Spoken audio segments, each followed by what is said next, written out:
Hoy voy a hablarles del absurdo. El mundo está lleno de absurdos. Muchas veces nos basta mirar la realidad que vivimos y aunque parezca un oxímoron, es decir, una contradicción, la realidad tiene absurdos. Justamente el autor que nos convoca sabe expresar en su literatura la presencia del absurdo en el mundo que nos rodea. Él es Nikolai Gogol, autor ruso que nació el 31 de marzo de 1809. Algunos datos de su vida nos ayudarán a conocerlo. Perteneció a una familia adinerada y desde niño vivió en San Petersburgo. Estudió en Nizhyn antes de trabajar como funcionario y dedicar su tiempo libre a la escritura, consiguiendo el éxito literario a comienzos de la década del 30. Entre 1831 y 1834 se ocupó como profesor de historia. Más tarde Gogol, que era íntimo amigo de Alexander Pushkin, el gran novelista y dramaturgo ruso, vivió en Alemania, Suiza, Francia e Italia. Regresó a Rusia en 1848 y falleció 3 años después en Moscú, el 4 de marzo de 1852. Tenía 42 años. Y en tan poco tiempo una vasta obra literaria. De su obra literaria veremos hoy el cuento La nariz, que nos remite directamente a la temática del absurdo. Porque justamente la historia narrada se refiere a un hombre que ha perdido nada menos que la nariz. Antes de entrar al análisis de la obra, quisiera contarles brevemente el argumento, porque tal vez muchos no lo han leído. Este cuento forma parte de la colección Novelas de San Petersburgo y data de 1836. Es un buen ejemplo del humor grotesco que consiste en mirar las cosas desde el otro lado de lo trágico. El relato se ubica en San Petersburgo y comienza diciendo, voy a citar algunos fragmentos de la obra. En marzo, el día 25, sucedió en San Petersburgo un hecho de lo más insólito. El babero Iván Yakovlevich se despertó bastante temprano y notó que olía a pan caliente. Al incorporarse un poco en el lecho, vio a su esposa, señora muy respetable y gran amante del café, estaba sacando del horno unos panecillos recién cocidos. Se sentó a la mesa provisto de sal y 2 cebollas, empuñó un cuchillo y se puso a cortar el panecillo con aire solemne. Cuando lo hubo cortado en 2, se fijó en una de las mitades y muy sorprendido descubrió un cuerpo blanquecino entre la miga.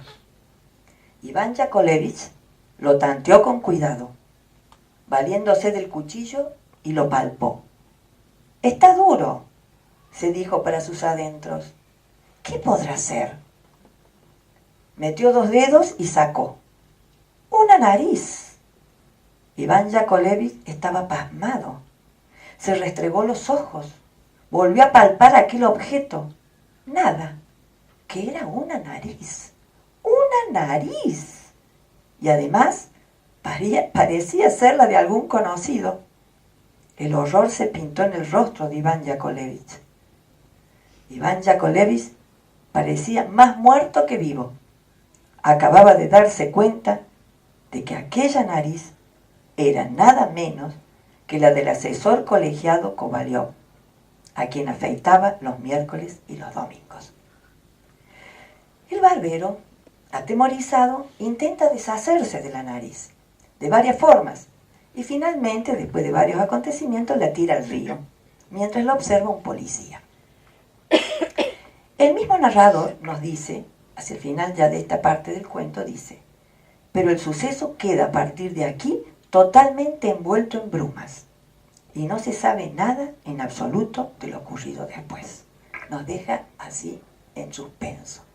Y ahora empieza la segunda parte del cuento, donde se narra la historia del asesor colegiado Kovalyov, que es un funcionario de medio pelo de la administración rusa, que un día despierta y cito el texto.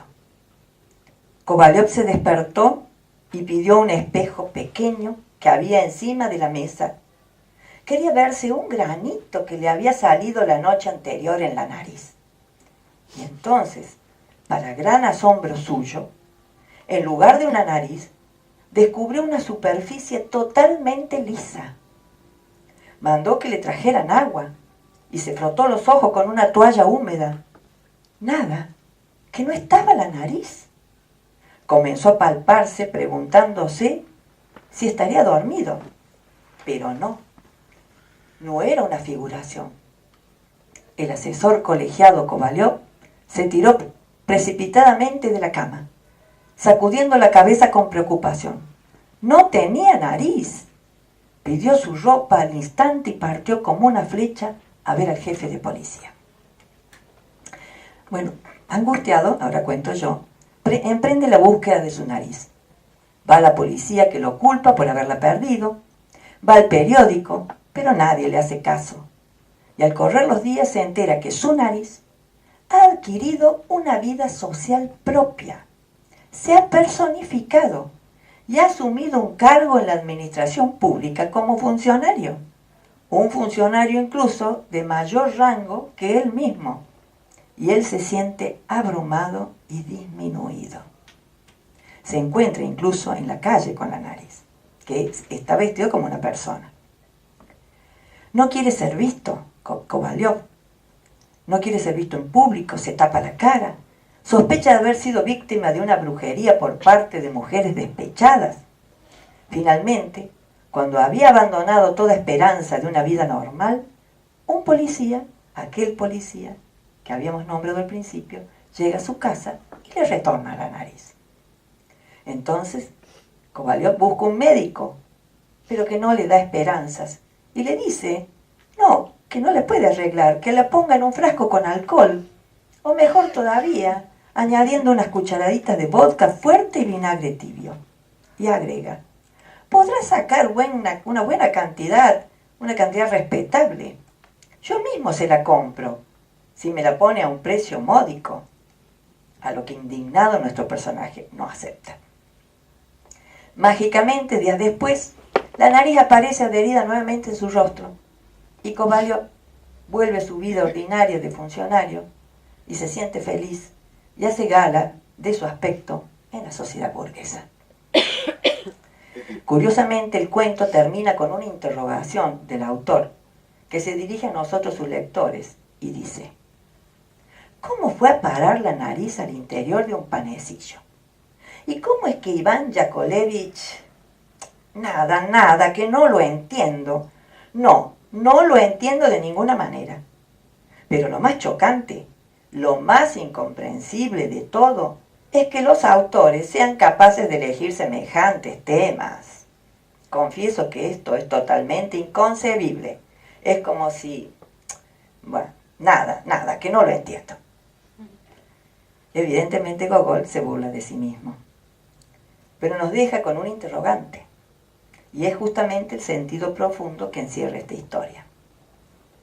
El relato es una muestra del humor absurdo, aunque cargado con una fuerte dosis de crítica a una sociedad obsesionada con la apariencia y el ascenso en la escala social. Se da una fusión entre lo fantástico y lo real, porque lo real aparece con una descripción detallada de ambientes y relaciones humanas que dotan al relato de cierta verosimilitud. Por eso es que el absurdo choca más. Vemos como el autor muestra en esta ficción la capacidad del arte para reflejar metafóricamente, a través de situaciones reñidas con la lógica, conflictos profundos del ser humano, y hacerlos visibles con una dosis de humor que nos acerca con amabilidad al texto. El cuento nos remite directamente a la literatura fantástica y dentro de ella a la literatura del absurdo. La literatura donde suceden cosas absurdas tiene un origen antiguo. Podemos verla en los cuentos tradicionales, donde ocurren acontecimientos reñidos con la lógica.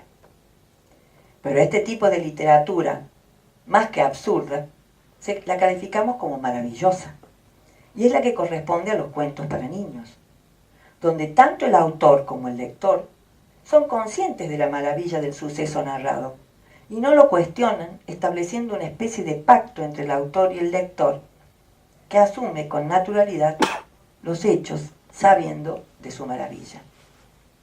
Por ejemplo, al príncipe que se convierte en rana y vuelve a la realidad con un beso de la amada, nadie lo toma como verdadero, ni los niños, y lo aceptan como parte de un cuento donde la maravilla sucede.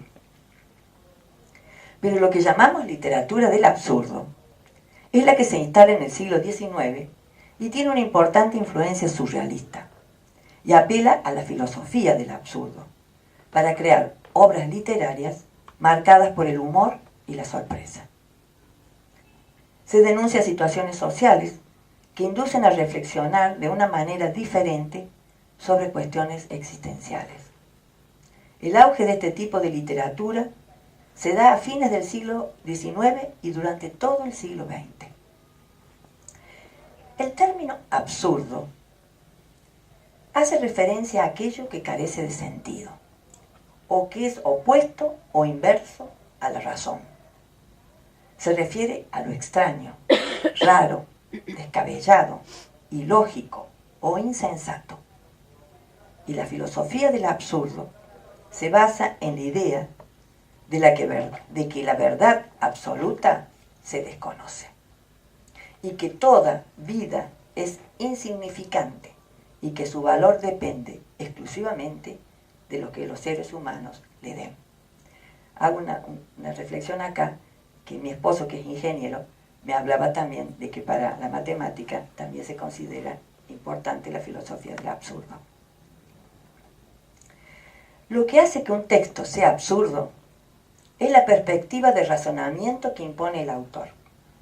Es decir, cuando se deja constancia del carácter irracional que tiene la vida, de la falta de coherencia en nuestra existencia y además cuestiones que rozan más lo filosófico que lo ficcional. Repudiado por la filosofía racionalista, es decir, la que se basa en la razón, el absurdo se alberga en una filosofía que va más allá de la razón y toma en cuenta la intuición y el inconsciente individual y colectivo. Pérez Telles, catedrático de la Universidad de León, de México, afirma que la narrativa se sirve de estrategias para cuestionar la realidad y, por ende, la regularidad de los fenómenos. Uno de los recursos que posee la literatura es el sinsentido. También, según Gilles Deleuze, el filósofo francés, en su tratado Lógica del sentido del habla, se refiere a la paradoja del absurdo o de los objetos imposibles. Y afirma que lo que no puede ser, lo que parece absurdo, también tiene sentido. Dice, las proposiciones que designan objetos contradictorios tienen también un sentido. Vemos así que Gogol se ocupa de mostrarnos en su cuento, a través de detalladas descripciones, la vida cotidiana y las costumbres de la Rusia de su época, la Rusia gobernada por los zares, dejando en claro el valor que se le da a los cargos públicos y a la enorme maquinaria burocrática y de apariencias en que está inmersa la sociedad burguesa. El cuadro de época está nítidamente registrado con todas sus miserias y aspiraciones vanas. La pobreza, la suciedad de personajes como el barbero, el deseo de figuración de Kovalyov, que es asesor letrado y se hace llamar falazmente, es decir, mentirosamente, mayor. La falta de respuesta al pedido de auxilio, la indiferencia social, las burlas, la curiosidad morbosa, reflejan a claras la decadencia moral de la sociedad. Esto en el cuento estamos hablando, ¿no? El cuento de Gogol. El lector puede reconocer los referentes en cada personaje y los ve verosímiles, aunque en algún momento se alejan absurdamente de la realidad. Así es que el absurdo irrumpe abruptamente en el cuento, en medio de una organización social debilitada, y aparece el objeto simbólico, en este caso, la nariz. Y nos preguntamos, ¿qué simboliza la nariz? No es inocente la elección, pues la nariz, según algunas interpretaciones, representa simbólicamente el poder, la capacidad para ponerse frente a la vida personal o social, la intuición, el olfato para moverse en el mundo que nos rodea, el orgullo, de ahí el dicho nariz parada. La nariz es hok, transliterado en ruso es hok, transliterado como nos o nosotros, que sería el principio de identidad en un grupo. La nariz, según el cuento Pinocho de Carlo Lorenzini de 1883, más conocido como Carlo Collodi, es el referente de la verdad, que denuncia la mentira cuando crece desmedidamente. Así como en Pinocho, en esta nariz de Gogol, aunque separada del cuerpo, se agiganta al extremo y en este caso toma la apariencia humana y deja ver al lector que todo lo que ella representa es solo una mentira, una farsa, una simple apariencia que le permite figurar en una sociedad sin valores profundos. En un momento del relato, Kovalyov se mira en el espejo y ve verdaderamente quién es. Eso es muy borgiano eso, ¿no? Se mira en el espejo y el momento en que un hombre sabe verdaderamente quién es, dice Borges. Se mira en el espejo y sabe quién es, se ve. Sufre un conflicto interior al reconocerse a sí mismo. Un ser del que no puede enorgullecerse. Siente vergüenza de sí mismo. Y así es visto y tratado por los otros miembros de la sociedad. Kovalyov sufre un desdoblamiento. Es él y su nariz. Ya no son uno. Se han desdoblado. Él, sin ella, es un hombre sin blasones, disminuido, condenado a una realidad triste. Cuando puede separar de su persona los cargos que en apariencia le dan brillo, se reconoce a sí mismo como un miserable. No es nadie sin su nariz. Esta es la que ostenta los títulos de los que él se enorgullece, pero son solo ficción y figuración. La nariz simbólicamente representa los cargos y los honores, que si bien no significan logros de valor, en este caso, para él son lo que le permiten el reconocimiento en una sociedad que vive de apariencias. Así este cuento incorpora el absurdo como una manera de interrogarse sobre el verdadero sentido de la vida, donde incluso el mismo autor confiesa no entender nada, vivir en un mundo donde prima el sinsentido y la carencia de valores. Esta manera de mirar la realidad podemos observar en otros autores, y así se puede comparar el cuento La nariz de Gogol de 1836 con La metamorfosis de Kafka de 1915 y con Funes el memorioso de Jorge Luis Borges de 1944. Autores que incursionan magistralmente en el cuento fantástico y en el absurdo. En estos tres cuentos, sus protagonistas sufren un desdoblamiento o una transformación. Y así como Kovalyov se convierte en un hombre sin nariz, Ireneo Funes se encuentra encerrado en su memoria, donde no hay categorías sino percepciones, preso de la materia de su experiencia, donde solo ve pero no razona. Y Gregorio Samsa se convierte en un escarabajo, porque se siente un escarabajo desagradable. Los tres personajes encarnan el absurdo y dan a su relato la categoría de cuentos fantásticos. Este tipo de cuento se diferencia del maravilloso, como dije anteriormente, porque el fantástico se inserta en un mundo real, en una época determinada, y describe aspectos de una sociedad a la cual cuestiona y establece la duda frente a situaciones que se plantean en la vida cotidiana de los seres humanos. La duda es quizás la palabra que más representa al cuento fantástico. Así como Kovalyov representa al hombre que vive de apariencias y en su interior es un ser sin valores, Ireneo Funes, en el cuento de Borges, encarna la memoria superflua, sofocante.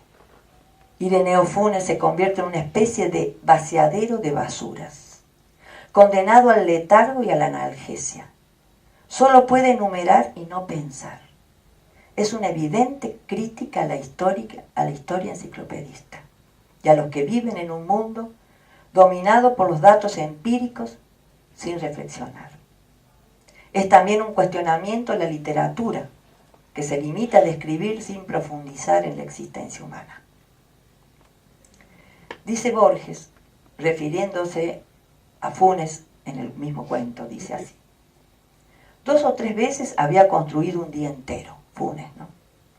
No había dudado nunca, pero cada reconstrucción había requerido un día entero. Me dijo: más recuerdos tengo yo solo que los que habrán tenido todos los hombres desde que el mundo es mundo. Y también, mis sueños son como la vigilia de ustedes. Y también, hacia el alba, mi memoria, Señor, es como un vaciadero de basuras. Beatriz Sarlo ve en Funes una especie de crítica irónica al realismo, más precisamente una imagen hiperbólica de los devastadores efectos del realismo absoluto. El cuento constituye una reducción al absurdo ficcional, mediante el cual Borges refuta el nominalismo en literatura, que se basa solo en descripciones o circunstancias sin ofrecer ninguna reflexión existencial. Este personaje borgiano, Funes el Memorioso, se relaciona con el personaje de Gogol, el asesor colegiado Kovalyov, porque ambos pierden su identidad. Uno atrapado en su memoria, otro atrapado en las prejuiciosas apariencias de la sociedad burguesa. Con respecto a Kafka, la relación se da perfectamente con Gregorio Samsa, que una mañana despierta y se ve convertido en una especie de escarabajo. Y dice el cuento: cuando Gregorio Samsa se despertó una mañana después de un sueño intranquilo, se encontró sobre su cama convertido en un monstruoso insecto. Estaba tumbado sobre su espalda dura y en forma de caparazón, y al levantar un poco la cabeza veía un vientre abombado, parduzco, dividido por partes duras en forma de arco, sobre cuya protuberancia apenas podía mantenerse el cobertor, a punto ya de resbalar al suelo. Sus muchas patas, ridículamente pequeñas en comparación con el resto de su tamaño, le vibraban desamparada ante los ojos.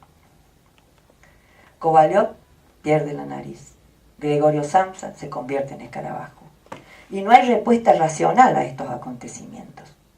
No obstante, ambos personajes forman parte de un entorno real, de un tiempo concreto, y repetidamente se encuentran ante lo inexplicable, ante el inevitable aprendizaje del sinsentido que aumenta gradualmente su intensidad tras cada contratiempo.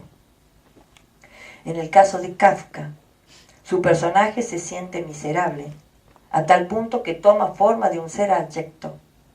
Pero lo curioso del texto de la Metamorfosis es que los personajes que rodean al protagonista lo aceptan como parte de la realidad, demostrando la pobreza espiritual de una sociedad que mira para otro lado y asume las propias miserias como algo natural sin ofrecer soluciones.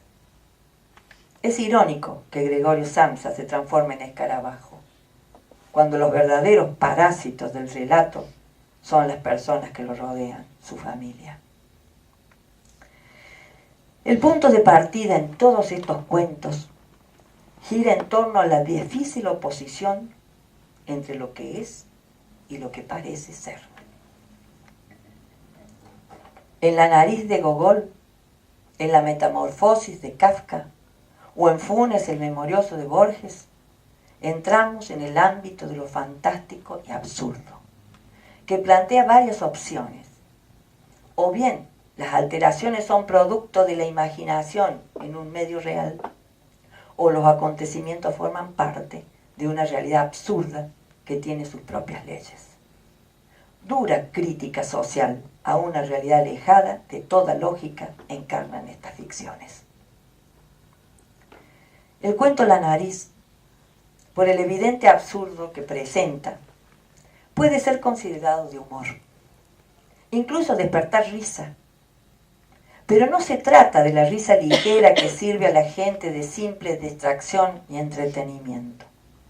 Esa risa es provocada por una lectura irónica del relato. María Teresa Galarza Ballester dice: el absurdo ridículo emerge como consecuencia del infortunio, de la desvalorización de los personajes, de los hechos indignos, de la falta de tolerancia, y provoca que irónicamente sean las personificaciones de estos aspectos las que sobreviven. Es una ironía y una anti-utopía que en algunos provoca risa. Rosario Valdivieso Drago, en un estudio sobre este cuento, dice: tras la lectura de estos episodios, se hace evidente la indudable relación entre las formas de lo cómico popular y el realismo grotesco. La risa en Gogol surge de la sátira, que supone un rechazo a una cultura oficial rusa interesada en plasmar el sentimiento trágico de la vida. Mijaíl Bajtín, el filósofo del lenguaje, afirma que el disparatado absurdo resulta ser el aspecto unificador del mundo exterior. Por tanto, lo grotesco no es en Gogol una simple violación de la norma, sino la negación de todas las normas abstractas, inmóviles, con pretensiones de lo absoluto y lo eterno.